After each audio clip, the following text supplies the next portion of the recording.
Amsterdam. Winter, 1637. Snowdrift silently between the narrow canals. A merchant steps out of his home, locking the heavy wooden door behind him. He adjusts his collar, careful not to wrinkle the fine silk he purchased just last week, with the profit from a single tulip bulb. Not gold, not land, a flower. But not just any flower. This one had flames of crimson licking through golden petals. Its name? Semper Augustus. Its price? The same as a luxury canal-side mansion. All around the Dutch Republic whispers swirl. Chimney sweeps, bakers, nobles, everyone is talking about tulips. Some have traded livestock for bulbs. Others have wagered their life savings. It's a frenzy, a fever, a fantasy. How did it happen? How did a simple flower become the most expensive object in the world? Welcome to the wild world of tulip mania, the first economic bubble in history. And beneath the petals lies a tale of beauty, greed, and the strange things humans choose to value. To understand why tulips set an entire nation ablaze, we need to step back into one of the most remarkable periods in European history. This was the Dutch Golden Age, the 1600s.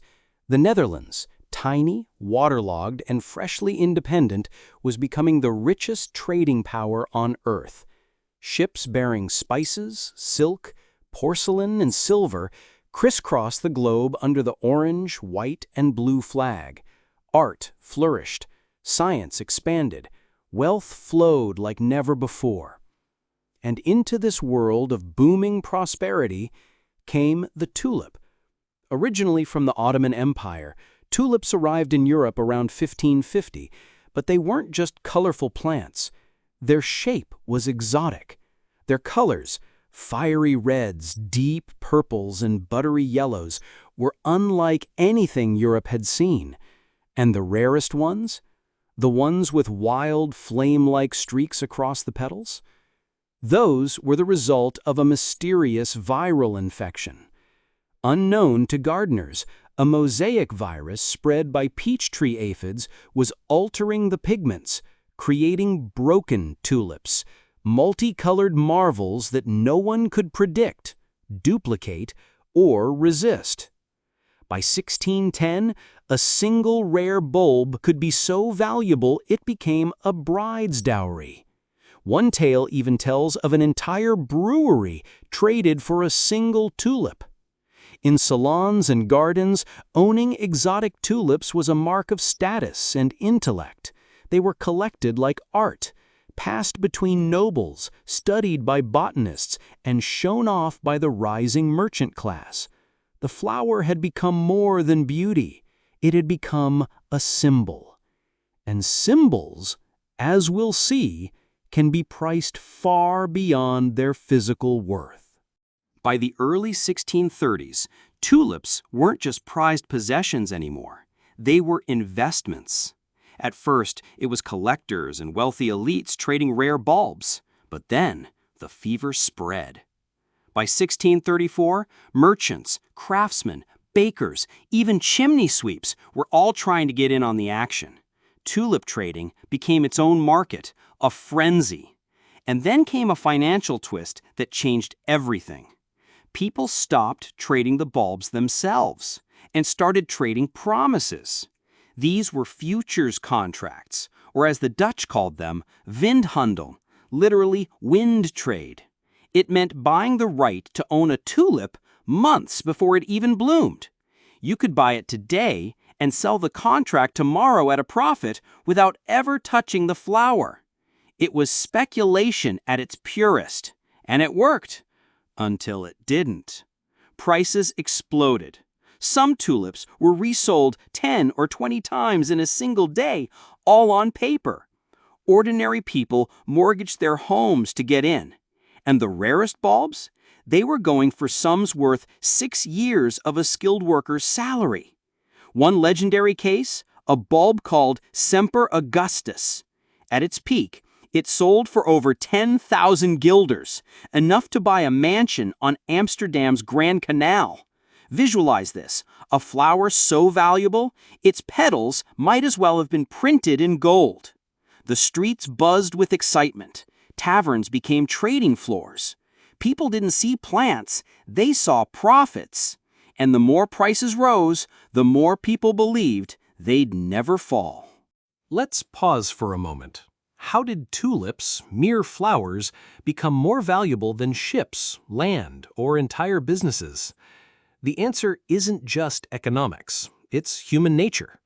This was no longer about the beauty of blooms. It was about beating the system, getting rich, fast. People weren't buying tulips because they loved them. They bought them because they thought someone else would pay even more tomorrow.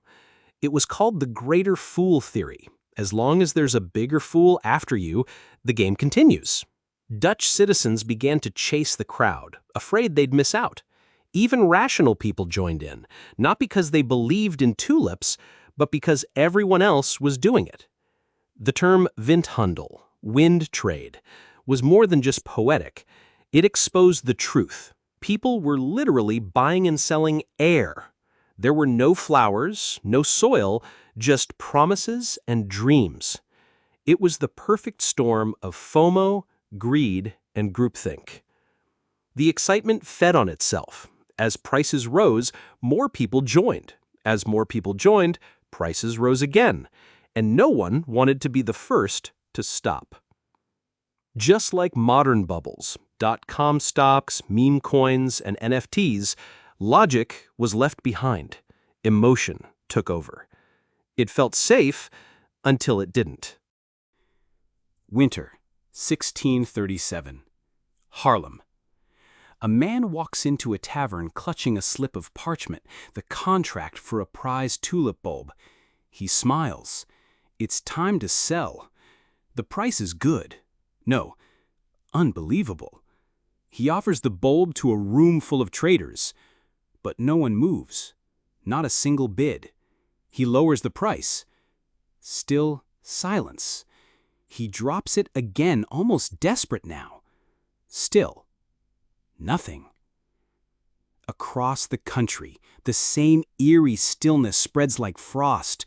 A flower once worth a fortune now commands no buyers at all. Just weeks earlier, bulbs were selling for as much as 10,000 guilders, enough to buy a mansion on Amsterdam's Grand Canal. Now, those same bulbs were worth less than a loaf of bread. People panicked. Futures contracts collapsed as buyers refused to pay. Promised deals were abandoned. Lawsuits erupted, but courts, confused by the chaos, refused to enforce the trades. The entire tulip economy vanished overnight. Traders went from sipping fine wine to sitting in silence, staring at the floor, stunned. Paintings couldn't capture the speed of the fall. One moment, champagne. The next, ashes. There was no popping sound when the bubble burst, just a hollow silence, as if all of Holland had exhaled and realized there was no one left to buy. The story of Tulip Mania's crash is legendary, a tale of ruined lives and bankrupt chimney sweeps. But how much of it is true? Modern historians like Anne Goldgar have dived deep into the archives and found a more measured truth. The number of speculators was surprisingly small, around 350 people, mostly wealthy merchants and skilled artisans. Losing a few thousand guilders was painful, but rarely ruinous. No widespread poverty or economic depression followed. And those vivid stories of common folk losing everything, they're mostly myth and exaggeration. What did happen was damage to reputations and trust. Contracts were broken. Friends turned wary. The social fabric around the tulip trade frayed. Courts struggled to enforce contracts on promises made in a frenzy. The economy? It continued to grow, unshaken by the collapse of a single flower market. So while Tulip Mania was wild, it wasn't the financial apocalypse many imagine. It was a bubble, yes, but one more contained, and one whose legend grew bigger than reality.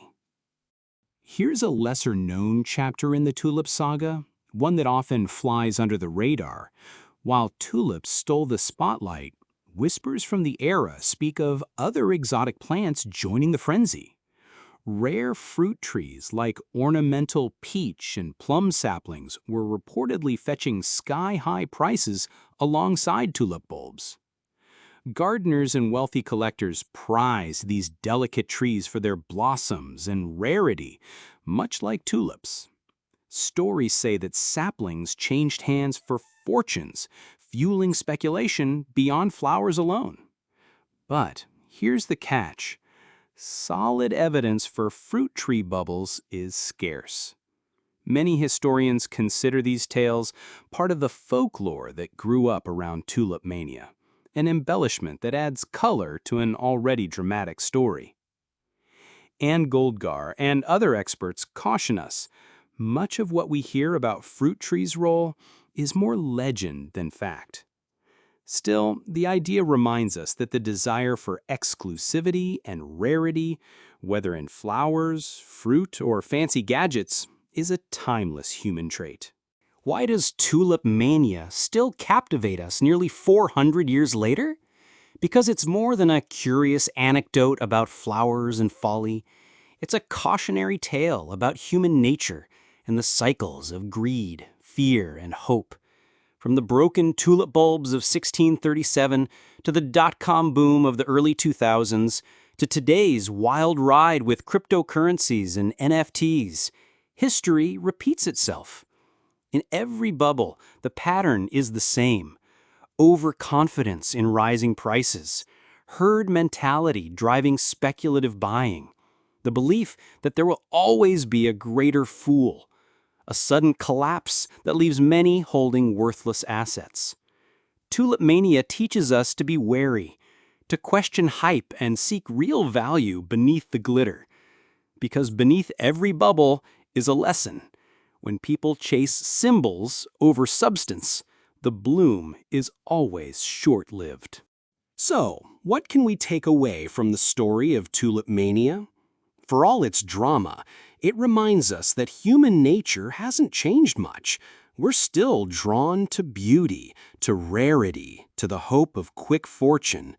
We still chase dreams, sometimes recklessly. The tulip bubble was more than just a flower's folly. It was a mirror, reflecting our desires, our fears, and our patterns. Today, as new bubbles rise and fall, whether in tech, art, or finance, the lessons from 1637 remain relevant. Are we really so different from the traders in Amsterdam? History says no. So next time you hear about the latest craze, ask yourself, am I buying a flower or chasing the dream of the next greater fool? Thanks for watching. If you enjoyed this story, please like, comment, and subscribe. And remember, sometimes the most beautiful things come with a price.